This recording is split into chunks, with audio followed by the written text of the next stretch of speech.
இறால் கோஃப்தா கிரேவி இன்ட்ரெஸ்டிங்கான ஒரு ரெசிபிங்க இது. வெரைட்டி ரைஸ்லேருந்து சப்பாத்தி புல்கா பூரிலேருந்து பரோட்டா தோசை வர அத்தனைக்கும் சைடிஷ் அட்டகாசமாக இருக்குங்க.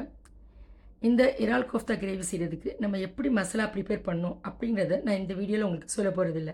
ஏன்னா நான் ஏற்கனவே ரமலான் சீரீஸில் இறால் கட்லெட் எப்படி செய்யலாம் அப்படிங்கிறத, அந்த கட்லெட்டுடைய மசாலா எப்படி ப்ரிப்பேர் பண்ணுறோம் அதே தாங்க இதுவும். நம்ம கட்லெட்டாக வேணும்னா அந்த மாதிரி பண்ணிக்கலாம். கோஃப்தாவாக வேணும்னா நெல்லிக்காய் சைஸில் குட்டி குட்டி உருண்டைகளாக பிடிச்சி டீப் ஃப்ரை பண்ணோன்னா நம்ம கோஃப்தா வந்துடுங்க.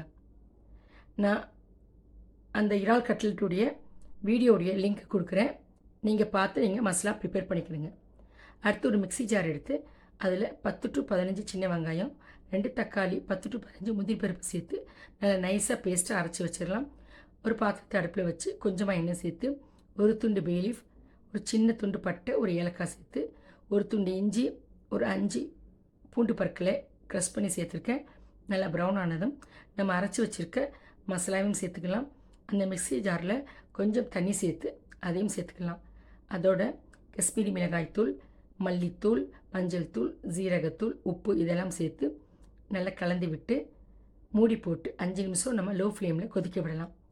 நல்லா கொதித்ததும் மூடி திறந்து 2 டேபிள் ஸ்பூன் ஃப்ரெஷ் க்ரீம் சேர்த்து அதோட 1 டேபிள் ஸ்பூன் கஸ்தூரி மேத்தியும் சேர்த்து நம்ம ரெடி பண்ணி வச்சுருக்க கோஃப்தாக்களையும் இதில் நம்ம சேர்த்துடலாம். கோஃப்தாக்களையும் சேர்த்து மூடி போட்டு மறுபடியும் லோ ஃப்ளேமில் ஒரு 2 மினிட்ஸ் நம்ம விட்டுடலாம்.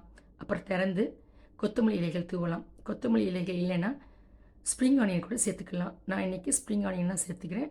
மறுபடியும் மேலே கொஞ்சம் ஃப்ரெஷ் க்ரீம் சேர்த்து நம்ம பரிமாற ஆரம்பிச்சிடலாம்.